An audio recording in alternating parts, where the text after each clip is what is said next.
5월 5일 한절 묵상의 하늘길교회 최낙순 목사입니다. 오늘 나눌 말씀은 열왕기 하 5장 6절의 말씀입니다. 내가 내 신하 나아만을 당신에게 보내오니 이 글이 당신에게 이르거든 당신은 그의 나병을 고쳐주소서 하였더라. 아멘. 나아만은 아람의 위대한 용사였지만 나병 환자였습니다. 그러던 어느 날 그는 우연찮게 이스라엘에서 온 소녀로부터 엘리사에 대한 이야기를 듣습니다. 자신의 나병을 반드시 고치고 싶었던 나아만은 이스라엘 땅에 있는 엘리사를 만나고자 왕의 허락을 구합니다.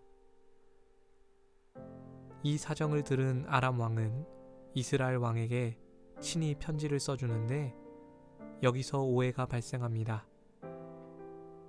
만약 그 내용이 이스라엘 땅에 있는 엘리사라는 선지자를 만나게 해주시오 였다면 오해가 없었을 텐데 당신이 그의 나병을 고쳐주소서라고 적었고 이를 본 이스라엘 왕은 아람 왕이 시비를 건다고 오해한 것입니다. 그렇다면 어째서 아람 왕은 그런 식으로 편지를 썼을까요? 그의 생각에는 그토록 위대한 하나님의 선지자가 있는 나라라면 당연히 그 선지자를 존대하리라 생각했기 때문입니다. 이스라엘 왕에게 그의 나병을 고쳐주소서라고만 편지하면 당연히 나아만을 엘리사와 연결해 줄 것이라 생각했던 것이죠. 이렇게 아람 왕의 입장에서는 엘리사가 이스라엘 왕에게 특별 대우를 받는 존재일 줄 알았지만 이 예상은 보기 좋게 빗나갔습니다. 당시 우상숭배에 빠져 하나님을 멀리하던 이스라엘 왕에게 엘리사는 불편한 존재였고 따라서 이 편지의 내용을 오해할 수밖에 없었던 것입니다. 그 증거로 이 중대한 사안에 대해 왕은 엘리사를 부를 생각도 그와 논의할 생각도 하지 않았습니다. 오히려 엘리사가 그 소식을 듣고 먼저 연락해서 해결해 줍니다. 저는 이 사건을 묵상하며 이런 생각을 해보았습니다. 이스라엘 왕이 구하지도 않았는데 하나님께서는 어째서 나아만을 고쳐주셨을까? 그분께서 아람의 장군을 특별히 사랑하셔서 그러셨을까? 아니면 하나님을 멀리하는 이스라엘 왕을 기뻐하셔서 그러했을까? 라는 생각이었습니다. 그렇게 아무리 생각해도 한 가지 이유만 떠올랐습니다. 하나님께서는 이 사건을 통해 보여주시고자 하신 것입니다. 이스라엘의 왕이라면 그가 참으로 믿고 의지해야 할 신이 누구인지 분명히 알려주시고자 하신 것입니다.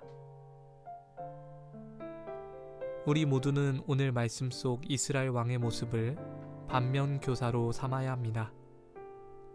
아람 왕의 편지를 오해하고 격노하는 모습처럼 허울뿐인 기독교 신앙은 그 어리석음을 드러내기 마련입니다. 아람 왕이나 나아만과 같이 하나님을 알지 못하는 자들이 하나님을 알고자 할 때 우리 그리스도인들은 지혜롭게 대처해야 합니다. 그들의 말에 담긴 저희를 파악하고 믿음의 길로 이끌어 주어야 합니다. 그리고 이를 위해 우리가 먼저 하나님을 가까이 해야 할 것입니다. 자신은 하나님을 가까이 하지도 않으면서 누군가를 하나님께 인도하겠다는 사람들을 보면 오히려 시험에 들게 하지 않을까 마음이 조마조마해집니다. 어제에 이어서 같은 질문을 드립니다. 우리가 참으로 의지해야 할 분이 누구십니까? 그것을 알려주시기 위해 오늘도 하나님께서는 쉼없이 일하고 계십니다. 마땅히 섬겨야 할 분을 섬기고 당연히 가까이 해야 할 분을 가까이 하시기 바랍니다. 오늘 하루도 그리스도인으로서 당연한 모습에 충실한 저와 여러분들 되시길 주님의 이름으로 축원합니다. 기도하겠습니다. 주님, 그리스도인인 우리가 당연히 하나님을 섬기고 당연히 하나님을 존대해야 하는데 하나님, 저희가 믿고 의지하는 다른 것들이 너무 많습니다. 주님, 오늘 말씀 속 이스라엘 왕의 모습에서 돌이켜 다시 한번 주님께 나아갑니다.